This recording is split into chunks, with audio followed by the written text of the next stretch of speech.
Alors on se trouve page 77 dans le Mirta Benyahu. Le sujet c'est Echleayem Bedvar Moussar. Comment on peut approfondir des sujets qui sont très au Moussar, à la moralité. Alors il explique Il est Chol Binyan Tsarich Yesod. Vous savez que dans toute construction, on parle physique, c'est-à-dire de construire des immeubles, il faut une base. Dans tout immeuble, on doit construire une base. Que dès l'instant où la construction est haute, ce sont des grands bâtiments avec beaucoup d'étages, évidemment le socle qui va supporter, qui va être la base en fait de cet immeuble doit être au contraire beaucoup plus approfondi, beaucoup plus puissante. Yaran Chares Raka, il faut aussi analyser la terre, est-ce qu'elle est capable, est-ce qu'elle est meuble, est-ce qu'elle est dure, elle est capable de supporter un bâtiment pareil. Donc plus il est haut, plus la base doit être solide. Et donc on va vérifier si la terre est suffisamment capable de supporter le poids de l'immeuble. Et donc si ce bâtiment il penche soit à sa base, soit au centre de ce bâtiment, évidemment vous imaginez ce qui va se passer,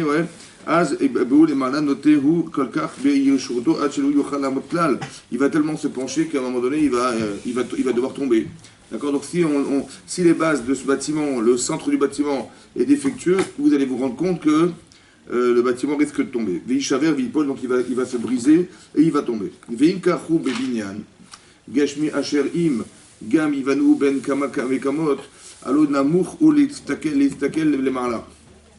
Donc si un bâtiment qui est construit à partir de matière, Asher Im Gam Ivnu Ben Kama Komot, et on va le construire avec beaucoup d'étages, Allo Namour ou les mistakel, les mistakel, mais vous voyez, allo quand vous le voyez d'eau, vous avez l'impression qu'il est tout petit, allo Kol Shekem, et Binyan Rouchani Shalirat Shamaim, Tsaré Tzedek Vechasidut, donc a fortiori, explique comme dessert, a fortiori dans l'aspect spirituel qu'on doit imaginer, qui est fondé sur la Yirat Shamim, le Tzedek, la justice et la Chassidut et la bienveillance. Asher Rosho Magia Shamaima, c'est quelqu'un qui atteint des niveaux exceptionnels. Kama Mesukan ou qui a lié à Taout Ktana, vous allez vous rendre compte qu'avec une petite erreur, quelqu'un qui a des dimensions de Yirat Shamim qui est très grand, c'est un grand bâtiment, une petite erreur peut fragiliser le bâtiment.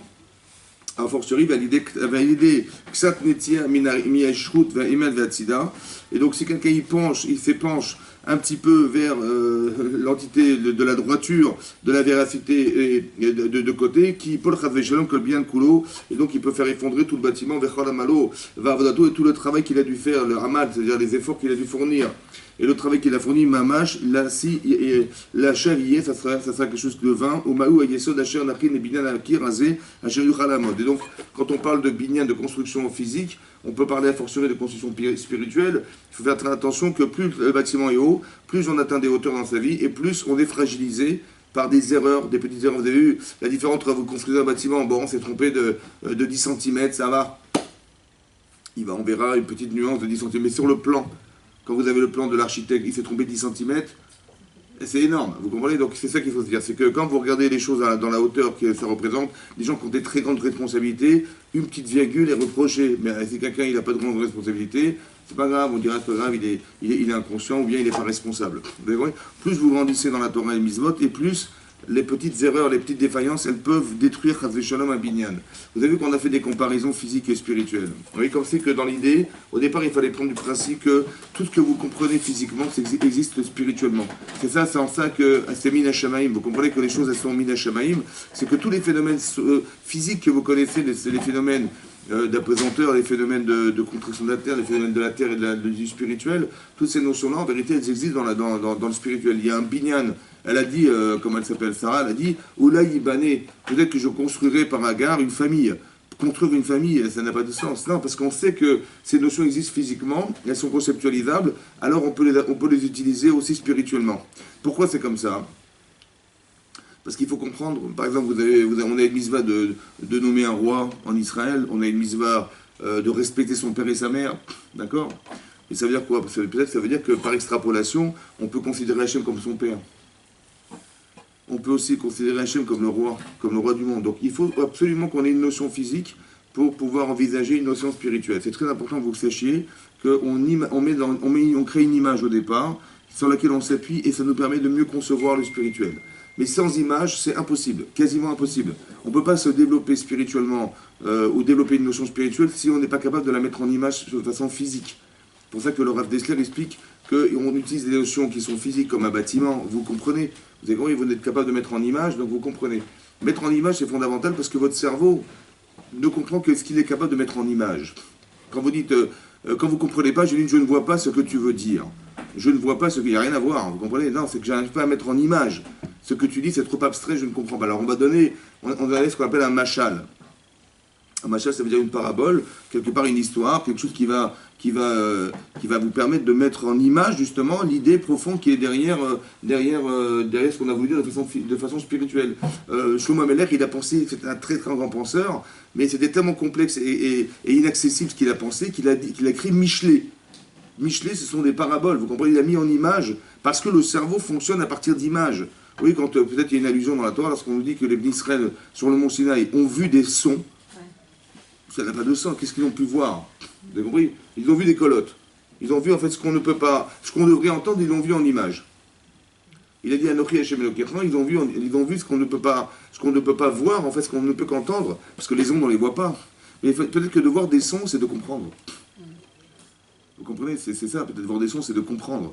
Et il y a comprendre la parole et comprendre le vouloir dire. Vous comprenez? Le col d'Hachem, c'est de comprendre ce qu'il a voulu dire. C'est pas ce qu'il a dit. Vous voyez, la profondeur la sensibilité qu'on a de la compréhension, elle passe par qu'est-ce qu'il a voulu dire, pas qu'est-ce qu'il a dit. C'est très important que vous sachiez que voilà, ça fonctionne comme ça. Donc c'est important qu'on arrive à mettre en image. C'est peut-être pour ça qu'on a des mitzvot, par exemple de respecter ses parents. Bah oui, il y a de la reconnaissance, comment vous dire, il y a un devoir de trouver des valeurs chez nos parents qui vont organiser le respect. Hein. Si quelqu'un n'est pas capable de parler de ses parents, je ne sais pas comment il arrive à le respecter. S'il n'est pas capable de dire les valeurs qu'ils ont, je ne sais pas comment il est capable de respecter. Parce que le respect, c'est mettre du poids dans la personne. Le kavod en hébreu, ça vient de kaved, qui veut dire mettre du poids. Donc si vos enfants ne sont pas capables, ou vous n'êtes pas capable vous-même de permettre à vos enfants de vous respecter, c'est parce qu'on est dans une forme de rigidité qui empêche l'enfant de mettre du poids dans ce que nous sommes. Ou alors nous-mêmes, on est incapable de mettre du poids dans la personne. C'est quoi mettre du poids? C'est de trouver des éléments et arguments qui vont justifier le respect. Mon père, il est comme ça, comme ça, comme ça, comme ça, et c'est ça qui fait que, c'est pour ça que je respecte mon père. C'est pas mécanique, vous comprenez, c'est pas mécanique, c'est pas, la Torah l'a demandé, on va respecter nos parents, on va pas s'asseoir à leur place, on va pas les contredire. Ce sont des halakhot, mais il faut comprendre la halakha. La halakha, de ne pas s'asseoir à la place de son père, à la place de qui on ne s'assoit pas? À la place du roi, vous comprenez, il y a un trône. C'est-à-dire qu'on doit considérer son père comme un roi. Mais comment? Et pourquoi je respecte le roi? Parce que le roi, il est quand même le représentant de la nation, c'est lui qui est le décideur des grandes décisions de la nation, c'est quelque chose de très important. Donc, il a des valeurs qui sont respectables, et c'est le poids que je lui donne. Il faut être capable de chercher chez son père et sa mère quelque chose qui soit respectable, pour que de façon psychologique et évidente, on soit capable de ressentir le devoir de respect des gens, d'aller chercher des éléments. C'est une mitzvah d'aller chercher chez son père et sa mère ce qui est respectable pour les respecter. Donc si on ne donne pas cette possibilité à nos enfants de le faire, ils ne nous respecteront pas. Après on s'étonne, on dit ils ne me respectent pas, je ne comprends pas. Mais c'est normal puisqu'on ne leur donne pas les moyens. Mais aussi il faut leur expliquer que c'est comme ça que ça marche. Donc si je suis capable de le faire avec mon père ou avec ma mère, a fortiori avec Akadosh Baruch Hu. Donc respecter Hachem, c'est d'être capable de trouver des arguments forts qui vont faire que vous allez respecter ce que vous ne voyez pas. Mais pour le respecter, il faut le voir quelque part pour l'envisager a fortiori à l'image qu'on peut avoir d'Akadosh Baruch Hu. Sinon c'est vain, vous comprenez? Ça ne sert à rien. Parce qu'on va pratiquer une religion qui n'a aucune incidence émotionnelle réelle. Vous allez prier, vous ne savez pas pourquoi, vous allez faire des choses, mais vous ne savez pas pourquoi. Donc il faut respecter Hachem, il faut aimer Hachem, c'est dur d'aimer ce qu'on ne voit pas. C'est très compliqué. De tout ton cœur, mais comment tu vas respecter et aimer ce que tu ne vois pas? Très dur. Bechol levavecha, ça veut dire quoi Bechol levavecha? Hein? Du tout? Tes cœurs. Ça veut dire qu'il faut aimer Hachem avec son Yetzirara aussi. C'est pas évident, hein? Yetzirato, j'espère, mais Yetzirara, c'est compliqué. Et comment on peut aimer quelqu'un qu'on ne connaît pas? Si encore il vous avait invité Shabbat. Bon. Mais on ne le connaît pas, donc il faut arriver à mettre des émotions dans ce qui est abstrait. C'est ça qui est compliqué. C'est compliqué. Alors peut-être que l'idée c'est ça, d'expliquer que tout est aspect. C'est pour ça que tout ce qui est spirituel pas conceptualisable, existe forcément dans la nature ou dans la vie pour qu'on arrive à mettre une image. Et de vous appuyer sur cette image pour basculer sur l'aspect spirituel. Vous comprenez? Peut-être il y a une petite allusion à cette idée-là, pour que je vais vous expliquer pourquoi. Dans la Torah, c'est marqué que Yaakov Avinu, après qu'il soit parti, après qu'il ait quitté ses parents, il est parti à la Yeshiva pendant 14 ans. D'accord? Et après ces 14 ans de Yeshiva, d'études de la Torah, il a été chez Lavan, parce qu'il savait, son père lui avait dit que ta femme se trouve chez Lavan. Et donc il est parti chez son oncle Lavan. Il est resté combien de temps là-bas? Quelques jours? 14 ans? 14. Hein? 21. Numéro complémentaire de... Ah, il est resté 20 ans. D'accord? Il est resté 20 ans.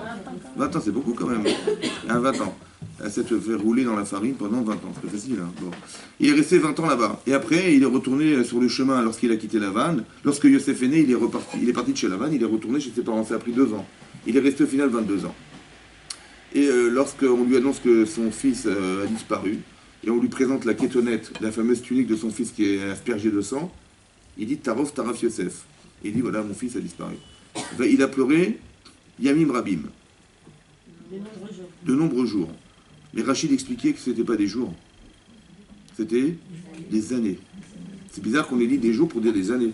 Il a pleuré de nombreux jours, il a pleuré son fils pendant 22 ans. Pourquoi 22 ans? Parce que Rachid... Hein? Oui. C'est les années où il a passé chez Lavan et il n'a pas pu respecter son fils. Exactement. C'est ce que explique Rachid, que les années qu'il a passées chez Lavan et sur le chemin, qui ont duré 22 années, et pendant ces 22 années, il n'a pas fait la mitzvah de Kiboud Avaim. Il n'a pas respecté physiquement son père et sa mère. Et c'est pour ça qu'on lui reproche. Et donc il a dû subir en fait un manque de Kiboud de son frère, de son enfant, du respect de son enfant pendant 22 années. Ça, c'est dur hein, quand même, hein, c'est dur. Maintenant, est-ce qu'il a fait Kiboud Avaim en partant chez Lavan? Est-ce qu'il a respecté son père et sa mère? Quand on lui a dit, sauve-toi d'ici, ton frère veut te tuer, sauve-toi chez Lavan. Il a fait une mitzvah de Kiboud Avaim? Bon. Est-ce que quand il était chez Lavan, il avait la possibilité, il avait le droit de retourner voir ses parents? Non, pourquoi? Il avait le droit. Est-ce qu'il avait le droit de retourner voir ses parents? Il risquait de mourir. Pourquoi il est parti? Parce que son frère et sa voulaient le tuer.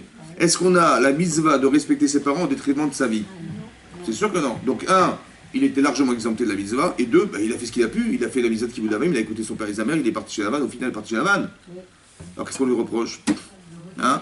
Comment? Le regret de la pas avoir Chazak. D'où vous savez?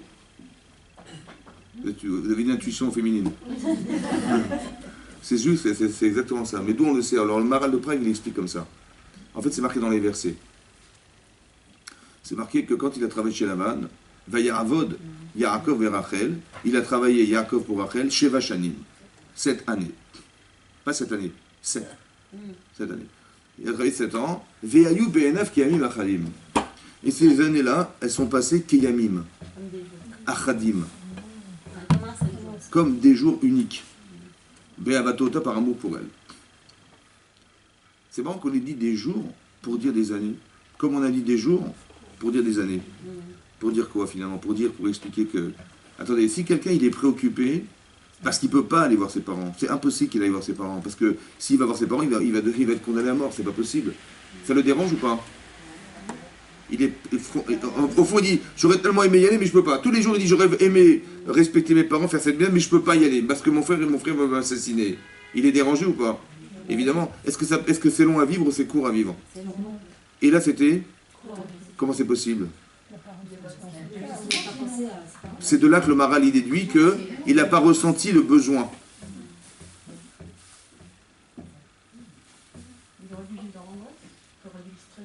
Ce stress positif, ça veut dire que, comment dire, quand on vous prive de quelque chose, qui est une mitzvah, d'être dérangé par cette entreprise, c'est révélateur que la mitzvah est construite chez vous. Parce que ça vous dérange. Vous comprenez ou pas? Mais si ça ne dérange pas, c'est comme ça, quelqu'un s'est cassé le bras. Je dis, tu peux pas être film? Je peux pas. Je dis, j'y peux rien, j'ai cassé le bras. Ça te dérange pas, ça va? Bah non. Qu'est-ce que je dis? Je suis tombé, je me dis, c'est pas de ma faute. J'ai compris, mais ça te dérange ou pas? Et tu dis, oh là là, mais à cause de ce bras cassé, je peux pas mettre plus de filine. C'est compris ou pas? C'est là qu'on sait qu'on a construit quelque chose ou pas. C'est-à-dire que d'avoir une part dans la mitzvah, c'est pas d'une part. L'action doit permettre d'entériner quelque chose chez nous. Quand vous faites des mitzvot, c'est pas dire voilà, je fais la mitzvah, je me laisse la caisse. Comment tu te sens? Comme hier, pareil. C'est pas normal. Il faut qu'on ait envie de se sentir différente. C'est ça, se construire. Vous avez compris qu'on reproche à Yaakov, non pas d'avoir pas fait la mitzvah, il ne peut pas la faire. Mais pourquoi tu n'es pas dérangé? C'est ça le reproche. Il va falloir se reconstruire. Ça veut dire que la notion spirituelle que représente le Kibbutz Avahem, on a du mal à la concrétiser. On a du mal à mettre du poids dans cette mise. C'est pas facile. Parce que quand elle pèse en nous, eh ben ça nous manque. Si votre maman vous a pas téléphoné, ça vous dérange. Vous n'avez pas téléphoné à votre papa, ça vous dérange. Je vous dis, tiens, j'ai pas téléphoné à mon père aujourd'hui, ça me dérange. Mais pourquoi? Parce que je porte en moi le poids du respect, de l'amour de mes parents, et donc ça me dérange. Et ce manque, eh ben, il va organiser chez vous le désir d'aller leur téléphoner, d'aller les voir. C'est là qu'on sait est-ce qu'on est construit ou pas construit. Vous comprenez? La construction humaine n'est pas la connaissance. Il y a marqué dans la Torah, respecte ton père et ta mère. Hazak. Donc je suis construit, je sais qu'il faut respecter mes parents. C'est pas ça être construit. Être construit, c'est être capable de réagir. Mais pour être capable de réagir, il faut faire un binyan. Une construction. La construction, c'est combien de briques vous avez mis dans votre compte. Non, je rigole. Combien de briques vous avez mis pour arriver à construire la capacité que vous avez de voir vos parents? Combien? Alors s'il n'y a pas beaucoup, vous n'allez pas les voir. Mais s'il y en a beaucoup, ça veut dire que tous les éléments que vous avez émotionnellement en tête qui créent l'image du respect. Vous savez, mon père, mais parce que mon père, il a toujours été avenant, il m'a jamais mis en difficulté. Quand on a besoin de lui, il est présent. Vous savez, voilà tout ce que représente mon papa. J'ai une image de lui qui est toujours il est présent à la synagogue. Quand on a besoin de lui, il est toujours à l'écoute. C'est quelqu'un qui est toujours avenant. Il m'a jamais fait honte devant tout le monde. Il m'a toujours pris à part. Il m'a respecté. Je le respecte. Vous avez compris, tous ces éléments sont des éléments que vous rajoutez à la case papa dans votre tête. Et c'est ça qui fait du poids. Et ce poids-là, émotionnellement, il vous touche et c'est ça qui vous fait réagir. Il faut construire de la conscience. Il faut construire de la conscience. C'est ça qu'on appelle un binyan dans la Torah. Comment? Par exemple, ceux qui ne respectent pas leur père. Que Oui. le père n'a rien donné à son fils. Alors, il y a deux possibilités. Soit il y a de l'ingratitude, parce que c'est gratuit, vous comprenez, c'est normal. Il y a des gens qui vont dire, mais mon père, mais au contraire, c'est quand il me rend service que je vais faire une mitzvah. Il y a des gens des fous. C'est grâce à moi qu'il est père, hein, c'est lui qui me donne du respect. Oui, c'est possible, c'est possible. Ou alors des gens qui ne sont pas capables mentalement de s'imaginer que... Parce que c'est pas simple de croire que respecter les gens, c'est de trouver des paramètres qui justifient leur respect. Ou alors, des fois, c'est possible qu'il y ait des parents qui sont carrément obtus. Ça veut dire qu'ils laissent aucune ouverture qui permet à l'enfant de dire « merci papa ». Parce que souvent, papa, c'est la police. C'est comme ça. J'ai jamais vu quelqu'un qui a dit à un policier « excusez-moi de vous avoir dérangé de m'avoir mis un PV ». Excusez-moi, ça n'existe pas, vous comprenez? Donc si le papa est rigide, il ne montre pas d'amour, il ne montre pas d'affection, il ne montre rien, on ne respecte que les gens qui nous respectent. C'est dur, ça veut dire qu'on fait du respect, mécanique. Oui, de la rigidité, mais il y a des gens, quelqu'un qui m'a dit, il y a une femme, elle m'a dit une fois, une femme âgée, elle m'a dit, quand j'ai vu ma mère embrasser la femme de ménage, alors qu'elle ne m'a jamais embrassé de la vie, j'ai pleuré. C'est une horreur. Avant, c'était comme ça. Mais c'est ça, mais comment on peut respecter lorsqu'on n'est pas respecté? C'est très difficile. Donc on dit, c'est marqué dans la Torah, j'ai pas le choix, donc je respecte mes parents. Mais en fait, c'est un respect obligé. On veut pas être, vous savez que ces personnes vont décéder, tant mieux. Oui, parce que il fallait les voir, alors qu'on n'a pas envie, il fallait machin, je sais pas quoi, vous avez compris quoi. Mais c'est ça qui est grave, c'est-à-dire qu'on a occulté, vous imaginez que Hachem, combien c'est important, Hachem il a fait que Yosef a disparu pendant 22 ans, pour qu'on reconstruise un Kibbutz Avahem qui n'était pas existant chez Yaakov Avinu, mais c'est effroyable. Combien c'est important de construire des valeurs. C'est un exemple, Kibbutz Avahem, c'est un exemple, mais pour vous dire qu'à chaque fois que vous devez faire quelque chose, il faut que vous ayez envie de le faire. Ouais. Est-ce qu'elles doivent être verbalisées? La conscience, c'est qu'on verbalise pour donner du cavote, c'est-à-dire pour dire pourquoi on respecte, et est-ce que ça doit être entendu? Je ne suis pas obligé de le dire à mes parents, non. Je me le dis à moi-même. Vous écrivez sur une feuille, vous dites papa. Alors dites-moi, parlez-moi de votre père. Alors tac, tac, tac, tac, tac. Et c'est une chose que, c'est tous les éléments, tous les paramètres que vous avez rajoutés, oui, ça peut s'appeler de la kedusha. Parce que c'est quoi la kedusha? La kedusha, c'est la spécificité de la chose. C'est ça la Kedusha. Quand votre mari il était sous la choupa, il vous a dit arrête mes coups de chetli, il vous a pas dit vous êtes une sainte. Non, il vous a dit tu es spécial pour moi. Parce qu'il y avait des millions de femmes et je t'ai choisi toi. Pourquoi toi? Parce qu'il y a des choses que j'ai trouvées en toi que je n'ai pas trouvées ailleurs. C'est ça la Kedusha, la spécificité de la personne. Donc quand je mets de la Kedusha dans mon père ou dans la relation, il y a un Sefer Torah derrière moi, qu'est-ce qu'il a de spécial? C'est un rouleau de parchemin et des mots écrits dedans. Ah mais attention, il faut pas, sinon on va jeûner, vous comprenez, c'est très grave. Il a quelque chose de spécial ce livre. C'est ça sa Kedusha. Il y a des messages qui sont divins à l'intérieur. Des gens qui auraient pensé toute leur vie des choses qu'ils ne retrouveront jamais personnellement parce que c'est inaccessible, c'est Hachem qui nous l'a donné, vous comprenez ça? Mais ce message, il est spécial. C'est ça la Kedusha de la Torah. Il y a le nom d'Hachem, la Kedusha, c'est la spécificité des choses. Donc c'est-à-dire que si vous rendez spécifique la personne, parce que vous ne pouvez pas la négliger, puisque c'est vous-même qui avez écrit sur elle qu'elle était spéciale. Donc vous avez émotionnellement mis quelque chose dedans, qui fait que vous allez réagir à la différence c'est pour ça que le Lachon Hara c'est grave, parce que le Lachon Hara c'est au contraire, c'est vider du sens. Au lieu de voir le côté positif de la personne, je vais vous raconter ce qui ne va pas chez elle. Mais j'en ai rien à faire de ça, moi. Vous avez compris? Je n'ai pas besoin que tu me racontes que ça ne va pas chez la personne. Au contraire, tu vides le sens de ce qu'elle représente. Tu enlèves sa spécificité. Quoi, elle fait que des bêtises dans sa vie? Non, elle fait aussi des choses bien. Alors parle-moi de ce qu'elle sait faire. Et si tu as des choses à dire, tu dis, va les dire à elle, pourquoi tu me les dis à moi? Vous comprenez ou pas? Si déjà tu as des choses à faire, de me raconter des choses sur la personne, ça ne m'intéresse pas. Je préfère que tu ailles lui dire à toi, si tu as le courage de le faire, vas-y, va lui dire à elle. Si tu as l'intelligence et les mots et la capacité à pouvoir changer les gens, vas-y, va leur dire à eux. Parce que c'est facile de raconter aux autres. C'est pour ça que de raconter aux autres ce qui se passe chez les uns, c'est de retirer toute la quintessence de la personne. Mais d'aller aider la personne en disant, ce que je vais lui dire, ça va lui permettre de retrouver le respect qui lui manque. Ça c'est bien. Donc ça peut être verbal, autant que au départ ça peut être conceptualisable. Il faut mettre de la conception. Parce que respecter ses parents, quelque part, ça nous permet de basculer sur respecter Hachem. C'est pour ça qu'on nous dit qu'il y a 3 shutafim, il y a 3 associés dans la création de l'être humain. On met Hachem aussi dans l'histoire. Et Hachem, c'est lui qui donne la neshama, la parole, et qui donne la pensée. C'est la chose la plus importante. Et donc ça, c'est important qu'on arrive à mettre quand on dit, je sais pas moi, Hachem, on doit aimer Hachem, quand on dit qu'Hachem il est Mechalkel Chaim Bechesed, il est capable de faire vivre des milliards d'animaux et d'êtres humains sur la terre, c'est énormissime. Mais qu'est-ce qu'on fait en fait? On met du poids dans la relation avec Akadosh Baruch Hu qui fait que c'est à lui que je m'adresse parce que c'est lui qui peut m'aider. Ni le banquier, ni le maire de je sais pas quoi, vous avez compris, lui c'est le créateur de la création du monde. Il est capable de faire des choses que personne au monde ne fera. Il est Mechaim Etim. Personne n'est capable de faire une chose pareille. Donc, qu'est-ce que je fais en disant ça? Je mets du poids dans Hachem. Il est exceptionnel, il est spécial, il est Kadosh. C'est ça la Kedusha. Il est exceptionnel. Et c'est cette Kedusha qui me permet d'avoir une relation cohérente avec lui. Donc, quand je prie, c'est logique. C'est quand je prie Hachem, je me dis, je ne m'adresse pas à n'importe qui, je m'adresse à lui. Et la solution, elle passera par personne d'autre que lui.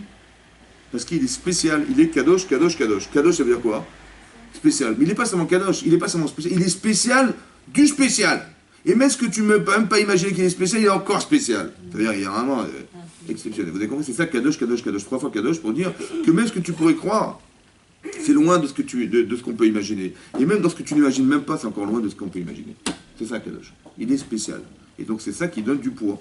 C'est pour ça que c'est important que quand vous voulez réfléchir, c'est mettre des images dans la pensée.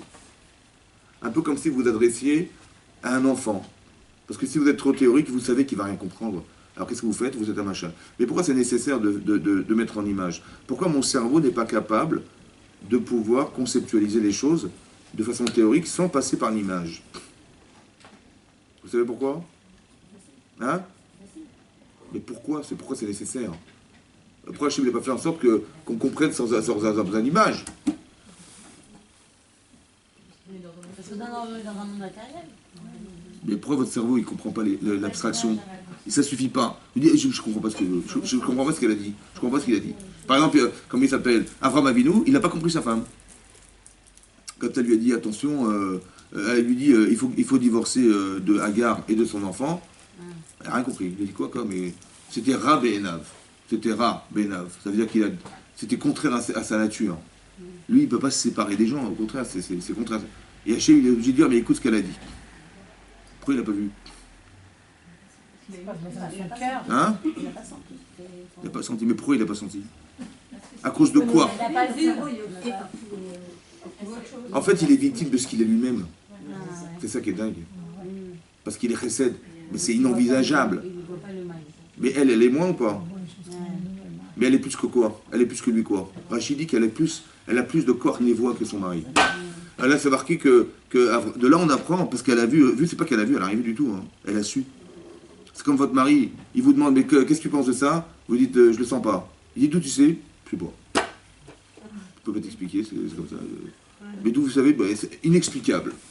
Alors votre mari vous dit, bon, un petit peu. Il faut les contrôler, tout ça, il va aller. Hein.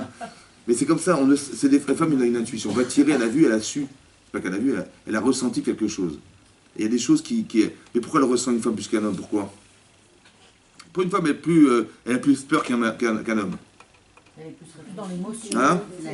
Est-ce que c'est de la réflexion? Non, c'est de l'émotion. Oui, de l'émotion. Mais une femme, elle n'est pas rassurée. Bah, quand elle sort dans la rue, elle est toute seule, oh là là, elle a peur. Son mari, mais t'inquiète pas, qu'est-ce qu'il veut? Il peut rien t'arriver. Hein? Mais elle, non, ça la dérange. Mais c'est peut-être parce qu'elle a peur qu'elle sent des choses qui font peur. Non? Et que son mari qui n'a pas peur, il ne les voit pas. C'est-à-dire qu'il y a un terrain à l'émotion qui est d'une telle intensité qu'elle va ressentir et voir ce que lui n'est pas capable de voir. C'est peut-être pour ça qu'elle a un niveau de prophétie plus grand que son mari.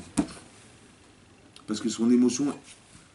je sais pas, vous voyez une araignée, ça vous rend folle. Hein. Bon, alors votre mari peut croire que vous êtes folle. Parce que c'est pas normal. En fait, non, on est différents, c'est ça. On est de nature différente. Et cette différence, elle crée des choses, des avantages ou des inconvénients. Ça peut être un avantage, parce que vous allez sentir des choses qu'un homme ne sentira jamais. Mais ça peut être un inconvénient parce que, absorbé par le désir qui vous pousse vers, comme Chava, elle va voir le Etzadat, elle est plus forte qu'elle-même, elle est attirée par cet arbre parce qu'il est beau, parce qu'il est bon, parce qu'il est nerfman, il est agréable. Et ses émotions chez elle, ça l'attire vers. Donc ça peut être un désavantage, ou ça peut être un avantage. Ça sert ou ça dessert, mais c'est l'usage qu'on en fait. Il faut savoir utiliser avec bienveillance et intelligence ce que nous sommes, la nature des personnes. Alors peut-être l'idée c'est pareil ici, c'est-à-dire qu'il y a une nature à comprendre. L'émotion c'est une nature. Vous avez une nature spéciale, on a une nature autre. Et chacun avec sa nature, oui, c'est pas forcément de l'intelligence pure, ce sont des émotions qui amènent à comprendre. Mais pourquoi on est obligé de mettre une image? Vous savez pourquoi peut-être? Parce qu'on a un corps. Votre corps ne comprend pas ce que vous faites. Le corps ne comprend pas qu'Hachem existe. Vous avez compris? Votre corps, c'est un corps animal. On ne peut pas faire de la philosophie avec des animaux, ça n'existe pas. Donc on peut pas. Donc ça veut dire qu'il y a une partie animale en l'homme, et pour que la personne ressente ce qui ne correspond pas à ses paramètres intellectuels, il faut mettre des images. La simplicité, le côté enfantin du raisonnement est nécessaire, non pas pour vous qui êtes intelligente, mais pour votre corps qui ne l'est pas. Votre corps est un enfant. Oui? Et donc vous êtes obligé de mettre des images, pas pour vous, mais pour lui. Il faut bien distinguer les deux. Vous avez un cerveau, vous avez un corps. Oui? Qu'est-ce qui est plus fort, le cerveau ou le corps? Hein? Normalement, ça devrait être le cerveau. Bon. Le problème, c'est que votre corps, c'est votre cœur. La passion. Qu'est-ce qui est plus fort, la passion ou la raison? Ou la passion? Hein? Qu'est-ce qui est plus fort? Qu'est-ce qui est plus fort? Qu'est-ce qui est plus fort? Ce que vous avez dans le cœur ou dans la tête? Ben oui, parce que l'Yitzhara, il est où? Il n'est pas dans votre tête, hein, l'Yitzhara, il est où? L'Yitzhara, l'Yitzaratov, il est dans le cœur. Ça veut dire qu'on n'est pas capable de maîtriser ce qu'on sait. Je sais que je ne peux pas, je ne sais pas le droit, mais je ne peux rien, c'est comme ça, j'ai craqué. Donc on voyait donc on devrait faire un travail de cœur ou un travail de cerveau? Ah, c'est ça, il faudrait, hein, c'est contrôler ses émotions. Mais comment on peut contrôler l'émotion puisque c'est plus fort que moi? Ben, il faut contrecarrer par une émotion. Il faut mettre des images émotionnelles qui vont contrecarrer une image émotionnelle. Parce que ce que vous voyez à l'extérieur, ça existe. Mais ce que vous pensez n'existe pas. Vous voyez, vous le savez. C'est marqué dans les livres, c'est marqué, mais c'est pas présent. C'est ce que vous savez. Mais là, si je pense que ce que je vois est plus fort que ce que je sais, alors comment je m'en sors? Hein? Demandez à votre mari de venir à 5 h du matin à la prière dimanche matin. Vous allez voir ce qu'il va vous dire. Ben, la prière du 5 h du matin, c'est la même qu'à 8 h du matin ou à 10 h du matin, dimanche. Bon, il va dire, toi laisse-moi dormir. Mais si vous lui dites, mais le Rav, il a dit que si tu viens, il te donne 3 000 euros. Combien il a dit combien? Tu dis, il se saute, hein, il dort pas la nuit. Bon, mais est-ce que la prière, elle vaut 3 000 euros? Alors comment ça se fait que 3 000 euros, ah, il bondit du lit là. Mais la prière, il bondit pas du lit. C'est marrant, hein, c'est dingue, hein, c'est ça. Ça veut dire qu'il y a un message corporel. Ça veut dire que quand il a dit, il faut se lever à 5 h du matin, il a dit quoi? Mais d'où vient le problème en fait? Bah, Maneshama, elles font ça. Il n'y a pas de problème. Spirituellement, il n'y a aucun souci. C'est mon corps qui ne suit pas. Il faut se lever, c'est fatigant. Et puis comment je vais me trouver l'après-midi? Qu'est-ce que je fais? Comment je vais rater la journée? Et je ne sais pas quoi, vous avez compris? Les 3 000 euros, ça va, c'est pas grave. On peut rater la journée pour 3 000 euros. Ça veut dire qu'il y a une compensation. Vous avez compris qu'une émotion renvoie à une émotion. C'est-à-dire que pour arriver à se convaincre, il faut avoir des émotions. C'est un combat en fait. Le combat de la lutte, d'arriver à mettre des émotions là où il n'y en a pas. Donc c'est une avodat Hashem, ça. Ça veut dire qu'il faut réfléchir à mettre des images émotionnelles qui vous permettent de refuser en fait l'émotionnel ou d'accepter l'émotionnel. Ça veut dire que s'il y a de ça, il nous pousse à faire une avéra, émotionnellement on a gagné.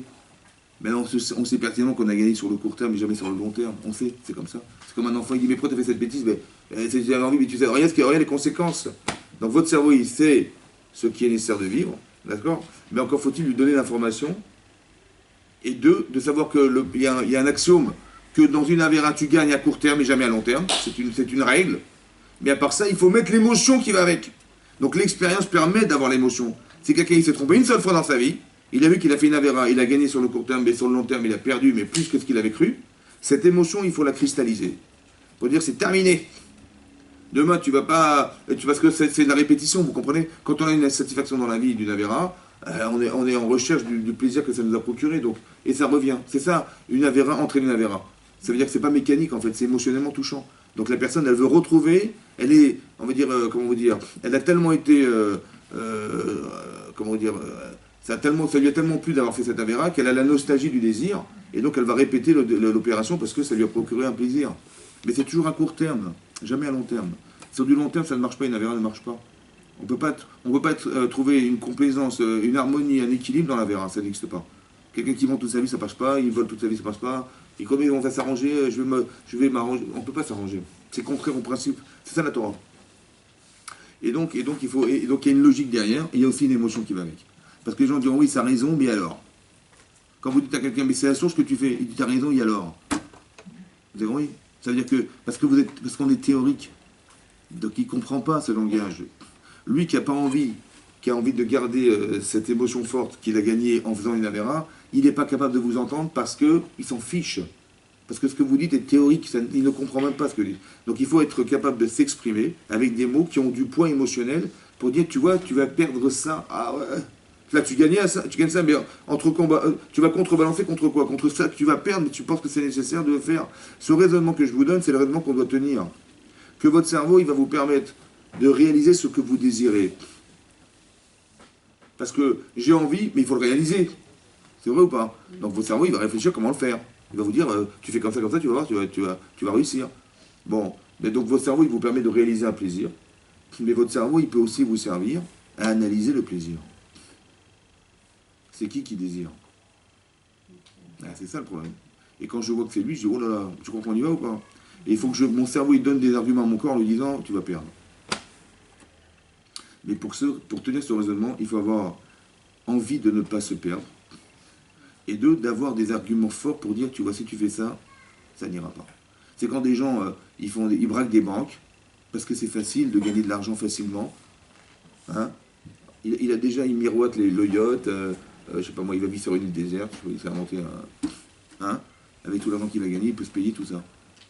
Bon, mais quand il a réussi son braquage, il sort de la banque avec les sacs de billets de banque, et là, il est recherché dans toute la France.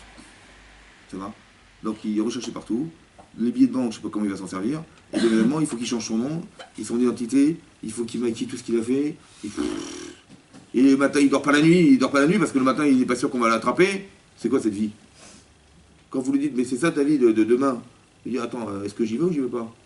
Vous avez compris? C'est-à-dire que la personne, elle n'est pas capable de voir plus loin que ce qu'elle va gagner. Pourquoi? Parce que si elle cherche à souffrir de l'idée qu'elle va se faire attraper, elle ne peut pas braquer la banque, elle va occulter un plaisir qui est énorme pour elle. Alors qu'est-ce qu'il faut faire? Ben, il faut être aveugle, malheureusement. Son cerveau l'empêche d'arriver à voir plus loin que son petit nez, et donc il va braquer la banque en disant, et si on lui dit tu vas te faire attraper, mais Chazvé Shalom, tout a été réfléchi, pensé, t'inquiète pas. Donc tu vas réussir ce que tu vas faire, mais jusqu'à quand tu vas réussir? Ta vie, elle est foutue.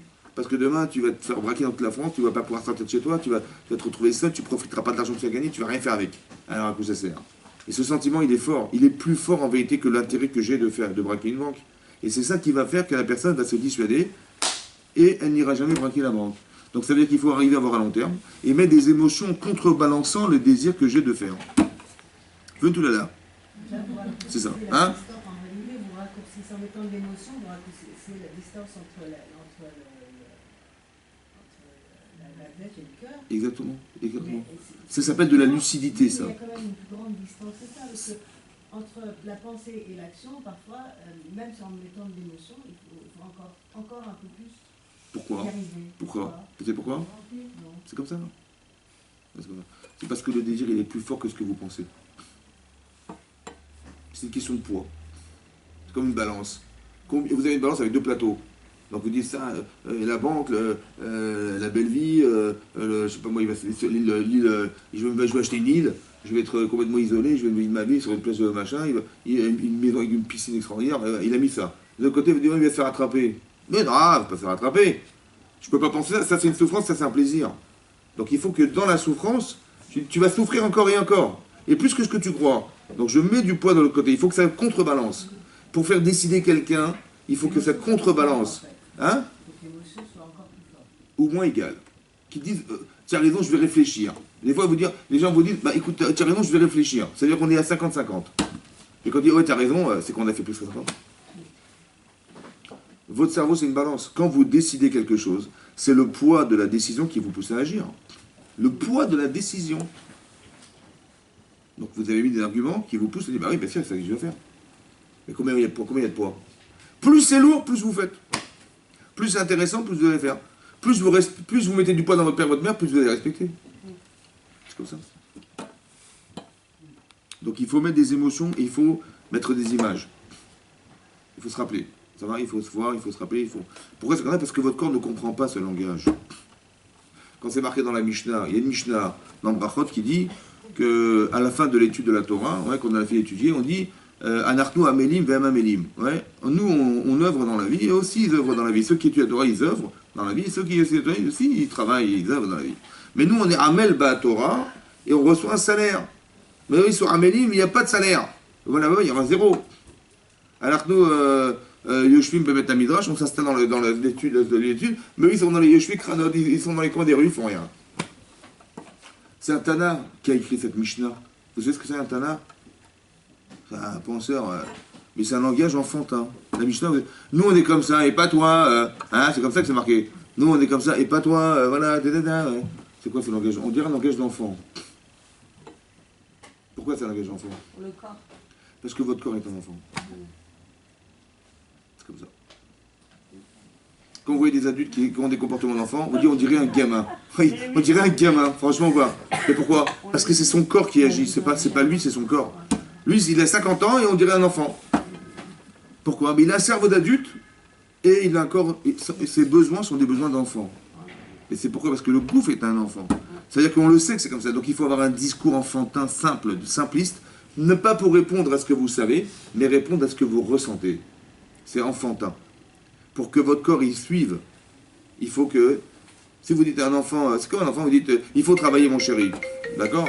Mais bon, si vous lui dites, tu sais quoi, je vais t'amener, j'ai pris des photos d'un clochard sous un pont, voilà, je vais te montrer, si tu ne travailles pas, voilà ce que tu vas devenir mon chéri. La vie est dure, tu dis, non mais je te promets, voilà, tu vois ce monsieur, le pauvre, il boit que du vin toute la journée, est-ce que c'est à ça que tu vas ressembler? Franchement, c'est à ça que tu vas ressembler? Bon, ça le motive, il veut pas être un clochard, hein. Ça va le motiver, ou il va travailler, ou... Il y a des gens qui fonctionnent comme ça. Hein. Il faut les écraser pour que ça... Et quand ça ressort, c'est là qu'il va rebondir. Et quand on écrase, en fait, on écrase, ça casse. Hein. Je vous rassure, ça marche pas. C'est comme on veut apprendre à nager aux enfants en les noyant. à la piscine. Allez, on le prend, allez, tu vas à la piscine, allez, hop. L'autre il se noie et quand il lève la tête, il arrive, et hop, on l'enfonce dans l'eau. Et il nage, il est comme un fou, allez. Et il a fait 2-3 longueurs, il sait nager. Alors tu as vu, la méthode elle est bonne ou pas? Il va vous dire merci ou pas? Jamais. Papa il est fou, papa il est fou. Mais par contre, si vous le tenez, vous dites, t'inquiète pas, je te tiens, voilà, vas-y nage, vous accompagnez, mais ça n'a rien à voir. C'est enfantin, c'est-à-dire qu'il faut avoir un discours qui est enfantin parce que votre corps est un enfant, c'est comme ça. Donc les Chachamim, il y a plein d'idées dans la Torah qui sont mises en image. Quand on est à Rosh Hashanah, on passe tout devant Hachem qui est Bnei Maron, comme des moutons qui passent devant lui. On est des moutons, hein? Alors il est comme ça, il y a une petite porte et on fait passer les moutons. Et donc on passe comme ça devant Hachem. Mais pourquoi faire? Parce que votre corps, vous arrivez à Rosh Hashanah, il ne comprend même pas ce que vous faites. Il dit Yamadine. Et tu sais quoi? C'est comme on passe au tribunal, mon chéri. Oh, wow. On est obligé de nous dire qu'on passe au tribunal pour qu'on arrive à comprendre ce que c'est que Rosh Hashanah. C'est effrayant quand même. Hein? Mais parce que c'est un langage qui est compréhensible pour son corps, pas pour la tête. Ça veut dire qu'on doit être des très grands théoriciens. Oui. Mais il faut savoir que la théorie, votre corps, il ne la comprend pas. Alors il faut utiliser un langage corporel simple pour qu'il soit d'accord d'adhérer à ce que vous pensez. On doit être des grands penseurs, c'est vrai. Abraham Avinu, c'était un génie, mais il faut qu'il fasse du chesed, voilà. Pour qu'il ait envie de faire ce qu'Hachem lui a demandé de... La grande théorie, c'est de comprendre qu'Hachem il fait du chesed en permanence. On doit ressembler à Kadosh Baruch Hu. D'accord. Donc c'est l'aboutissement d'une réflexion qui fait que maintenant, qu'est-ce qu'il va faire? Il va se faire plaisir, il va faire plaisir. Ça me fait plaisir de faire plaisir. C'est comme à la synagogue. Hein, s'il y a un kidouche, les gens ils viennent à la synagogue. Et s'il n'y en a pas, il n'y a pas de kidouche, on s'en va. Ou alors on reviendra plus tard. C'est incroyable, hein, c'est dingue. Il faut qu'il y ait un kidouche pour que les gens viennent prier. C'est comme ça. Et oui, c'est comme ça. Ça veut dire qu'il faut donner envie. Mais vous avez compris, comme ça qu'il fallait comprendre qu'on est détaché. Et c'est l'image. C'est ça, quand vous parlez de binyan, on ne reconnaît que des images, des choses imagées. C'est pour qu'on arrive à ressentir ce qu'on pense. Voilà. Et ça, c'est important que vous compreniez ça. Pour l'exemple que je vous ai donné, comment Yaakov Avinu, il a réparé son problème de Kibboud Avaim? Comment il a réparé son Kibboud Avaim? Hein? Oh, mais en quoi ça l'a réparé? Comment ça se voit qu'il a réparé son problème? C'est pas évident de trouver ça. Hein? C'est une grande douleur quand même. Hein? Yaakov? Il n'a jamais entendu. Pas Yaakov. Non. Yaakov. Son amour pour Yosef était proportionnel oui. Au manque de Kavod de par rapport à son amour pour son fils. Mais en quoi la souffrance, elle a construit? C'est ça, hein, c'est ça. Ça crée un manque. Maintenant, écoutez-moi bien. C'est marqué que 22 ans plus tard, lorsque Yosef s'est révélé à ses frères, vous vous rappelez ce passage, hein, il s'est révélé à ses frères, il a demandé à ses frères de faire venir Yaakov Avinu en Égypte. Yaakov, il a refusé, mais Hachem lui dit vas-y. Donc il est parti en Égypte. Et lorsque Yaakov a su, quand Yosef a su que son père arrivait, Parashat Vaïgash, c'est marqué Vayaser Yosef Merkavto. Yosef, il a préparé lui-même sa monture. En tant que vice-roi, ça se fait qu'il prépare sa monture lui-même? Non, c'est lui-même. Il était pressé de respecter son père. Marqué Vayesor, donc il a attaché Yosef Merkavto, son char, lui-même. Il a attelé son cheval sur son char lui-même. Vayetse Lekrat Aviv, il a été en direction de son père. Vayera Elav. Il lui est apparu. Vayipol Atsavara, Vayevk. Il est tombé sur son cou, il a pleuré. Là-bas, il y a deux questions qui sont posées. Ça veut dire quoi, Vayera Elav? Il lui est apparu. Alors Rachid, il explique, il dit, Yosef Nira Elaviv. Yosef est apparu à son père. Comme si on pouvait se tromper, quoi. Vous comprenez? On pourrait croire que c'est son père qui s'est apparu à son fils. Qui était apparu à son fils. Non. Mais c'est bizarre parce que le sujet de la phrase, c'est Yosef. Marqué, Yosef, il a préparé sa monture, il a couru, il s'est attelé à partir voir son père, en direction de son père, et il lui est apparu. Bah, a priori, c'est lui. Donc qu'est-ce que Rachid rajoute en disant Yosef Nira Elaviv? C'est Yosef qui est apparu à son père. Il a rajouté, il est apparu à son père, c'est Yosef qui est apparu à son père. Comme ça qu'on pouvait se tromper, Rachid dit attention, c'est lui et pas l'autre. Bizarre, mais c'est évidemment lui, puisque c'est de lui dont on parle dans le texte. Et Rachid là-bas, il dit que comment ça se fait que Yaakov, il n'est pas tombé dans ce recours de son fils. Et Rachid dit, il faisait le Kriyat Shema. Il n'a pas eu de chance. C'était l'heure du Kriyat Shema. C'était l'heure, il fallait... Ah, excuse-moi, ça faisait 22 ans qu'il avait son père, mais excuse-moi, top, 2 minutes, Shema Israël. Il n'a pas eu de chance. Hein? C'est juste tombé à ce moment-là, c'est incroyable quand même. Hein? Pas il faut, hein? Ou bien quoi? Il a fait Kriyat Shema à ce moment-là. Comment? Shechianu? Il n'a pas dit Shechianu. Il a marqué qu'il a dit Shema Israël. Mais non. Maintenant, comment ça se comprend? Alors, comment ça se comprend? Alors, comme ça. Le Rav Chaim Shmulevitz, qui était le Rosh Yeshiva de Mia, il a dit comme ça. En fait, Yosef, il a un grand dilemme. Par exemple, pour que vous compreniez ça, il y a une halakha que tout le monde connaît, qu'on n'a pas le droit de prêter de l'argent avec intérêt. Hein? La Torah dit, il ne faut pas prêter avec du ribit, avec des intérêts. Quand vous prêtez de l'argent à quelqu'un, il dit que je t'ai prêté 1000, tu me rends 1000. Je t'ai prêté 10 000, tu me rends 10 000. Je n'ai pas redit si tu me prêtes 10 000, je te prête 10 000, tu me rends 12 000. Parce que l'argent, il dort chez toi. Hein? Ça fait 2 ans que j'attends, donc les intérêts. Je suis d'accord de te donner, mais je ne suis pas prêt à perdre. C'est un Torah. Pourquoi c'est un Torah? Il y a marqué dans la Gemara que Chaïf Karet, c'est très grave. Hein? Bon, pourquoi c'est grave? Parce que la mitzvah de prêter, c'est un petit peu, entre guillemets, remplacer Hachem dans ce qu'il aurait dû faire lui. C'était à lui de s'occuper des gens qui ont des nécessités. Oui ou non? Et il a dit, bah écoute, moi je vais le faire, mais si tu peux déjà faire ma place, c'est mieux parce que tu auras la misère de m'avoir remplacé. Quand vous prêtez de l'argent pour combler un vide chez une personne, vous l'aidez à se soulager d'une souffrance. Mais si vous prêtez de l'argent à condition de récupérer de l'argent, ça s'appelle BNP. C'est du business en fait. J'ai désacralisé la mitzvah en faisant que j'ai prêté, j'ai récupéré. J'ai fait du commerce. J'ai utilisé une mitzvah pour en faire du commerce. C'est très grave. Et qu'est-ce que j'ai fait en fait? J'ai fait la mitzvah, mais j'ai entamé dans la mitzvah pour en tirer un intérêt personnel. C'est ça, Ribit. J'ai dit oui, je te prête, il n'y a pas de problème, mais tu me rends 2000. Tu me rends 12 000. Donc je récupère 2000. Qu'est-ce que j'ai fait en fait? J'ai utilisé la mitzvah pour un intérêt personnel. Ça, c'est le principe de Ribit. Maintenant, écoutez-moi bien. Dans la vie pratique, Yosef, ça fait 22 ans qu'il n'a pas vu son père. Bon, est-ce qu'il a envie de le voir?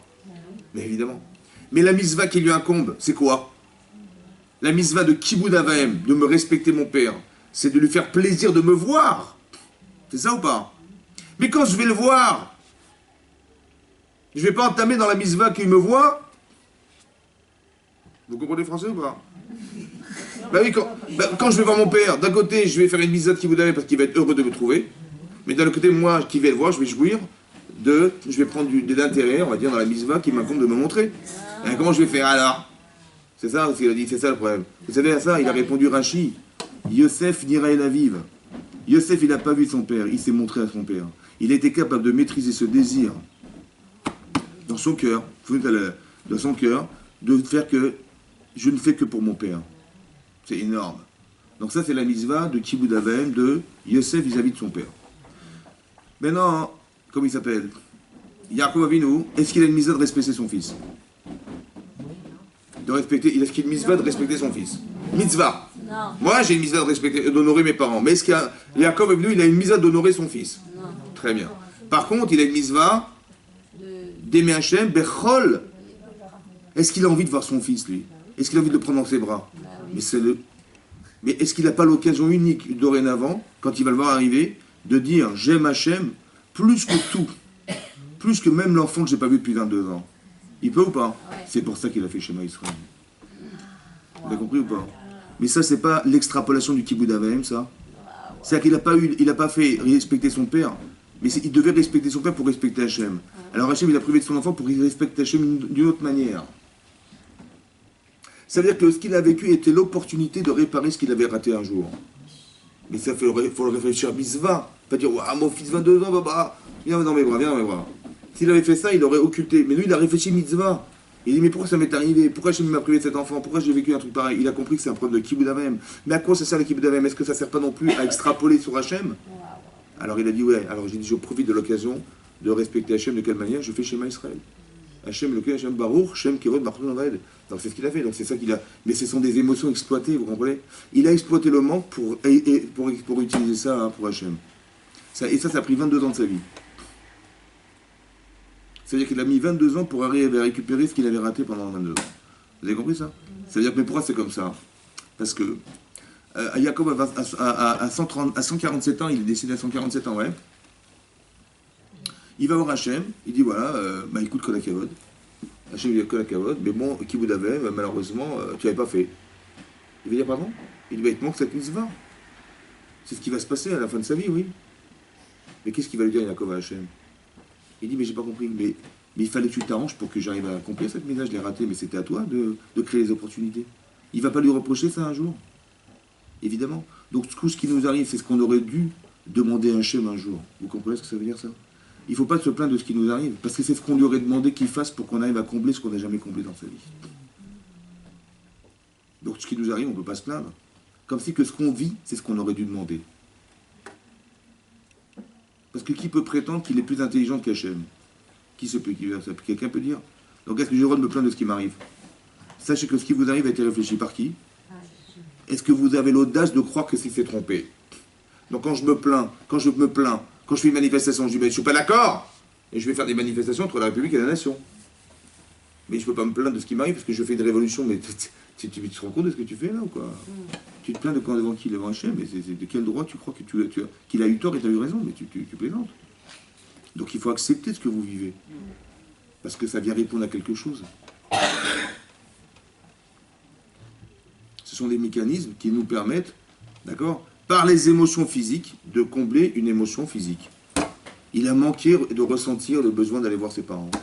Alors Hachem, il a créé ça, non pas pour le punir, vous avez compris ou pas? La punition n'existe pas, c'est que simplement, c'est vrai que ça fait mal, mais cette douleur, elle est proportionnelle à ce qu'il a raté. Et quelque part, c'était profond, donc c'est profond.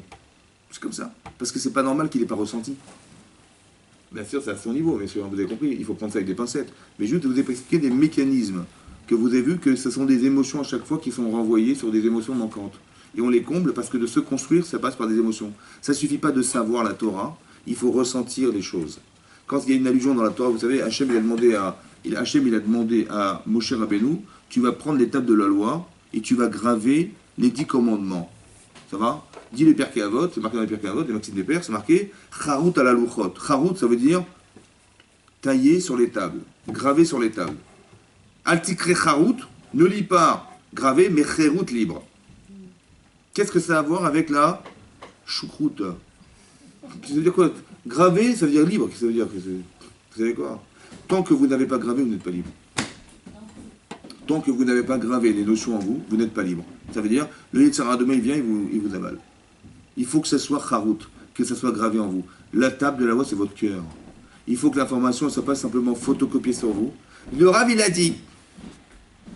Non, il faut que demain, je fasse un travail de mettre en... Vous savez, Veya darta ayom, veya shevota levavecha. Tu sauras aujourd'hui, mais tu ramèneras l'information à ton cœur. Il faut que ce que tu sais, tu le ressentes. C'est ça, Charut ala luchot. C'est gravé dans votre cœur. Et ce qui est gravé, vous mettez la main, vous sentez que ça a été gravé. Pas que ça a été photocopié. Voilà, tu sens pas non, du tout. La connaissance qui n'a de sens que de savoir. Non, il faut qu'on ça soit su et ça soit ressenti. Mais combien ressenti? Gravé. Dans votre cœur, gravé dans votre cœur pour que vous ressentiez ce que vous savez. Et ça, si demain il vous empêche de le faire, il dit non, je suis désolé. C'est gravé en moi, je ne peux pas. C'est gravé en vous. Voilà. Et donc, il faut être bien clair que ce sont des émotions. C'est pour ça qu'on passe par des images. Parce que c'est ça qui est le pieu qui grave. C'est grave quand même. Vous avez compris, c'est clac, clac, clac. Il faut graver en nous pour qu'on sente que c'est grave et aussi que c'est important. C'est important de respecter ce que vous avez gravé en vous. C'est ça, construire des personnes. Et plus c'est gravé, plus vous êtes forte, et plus vous avez des convictions, et plus vous avez de l'enthousiasme, vous êtes équilibré, vous êtes heureuse. Voilà. Mais il faut faire Charut, c'est comme ça. Et pas vivre par frustration, de dire je sais mais j'arrive pas. Non, parce que j'ai pas mis l'émotion qui va avec. J'ai pas mis le désir, j'ai pas mis d'acte en fait. J'ai pensé comme ça mais je bouge pas. Voilà. Donc quand vous agissez, vous gravez en vous parce que c'est que en agissant qu'on arrive à cristalliser en nous les pensées. Vous n'êtes pas la personne qui pense, mais la personne qui agit.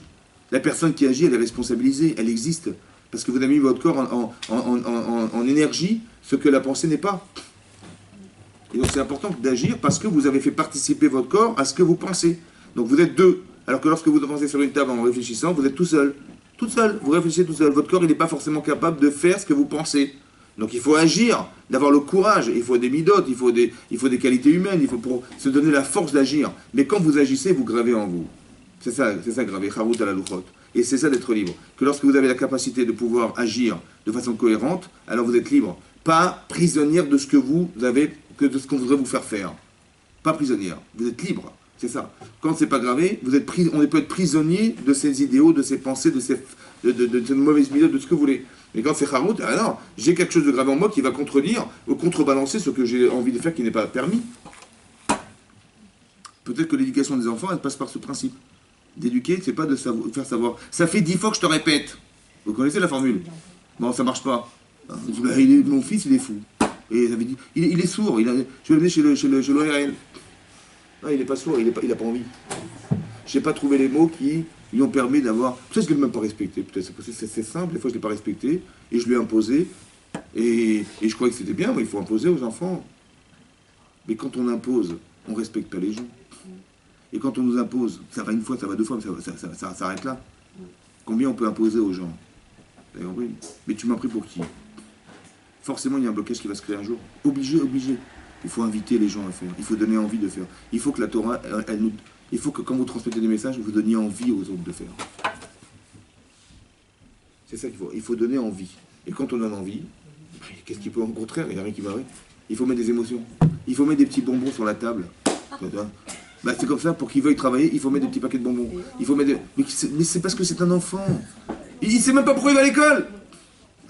Tu vas faire des mathématiques. Et vous allez faire, voilà. Le seul truc qu'il a, c'est le sourire du professeur quand il a eu une bonne note et sa maman qui a dit Chazak ou Baruch. C'est tout ce qu'il a compris, il n'a rien compris d'autre. Il ne sait même pas à quoi ça sert. Ça ne sert à rien, il ne sait même pas à quoi ça sert. Donc il faut articuler non pas sur son intellect, parce qu'il faut faire travailler, mais pour qu'il veuille travailler, il faut qu'il ait envie. Pour qu'il ait envie, bah, il faut mettre autour. Je dis, mais on ne va pas gâter nos enfants quand même. Et qu'est-ce qu'ils vont devenir, ces gagas là? C'est faux, parce que quand il sera intelligent, il va vous dire, maman, j'ai plus besoin de bonbons. Ni le vélo, je peux pas. Non, c'est pas ça. Nous, on croit qu'on va les rendre des gens genre subordonnés à ce qu'on leur donne. C'est faux et archi faux. Vous les rendrez intelligents, et dans l'intelligence, ils vont comprendre qu'on n'a pas besoin de tout ça. C'est ça. Chazak ou Chazak ou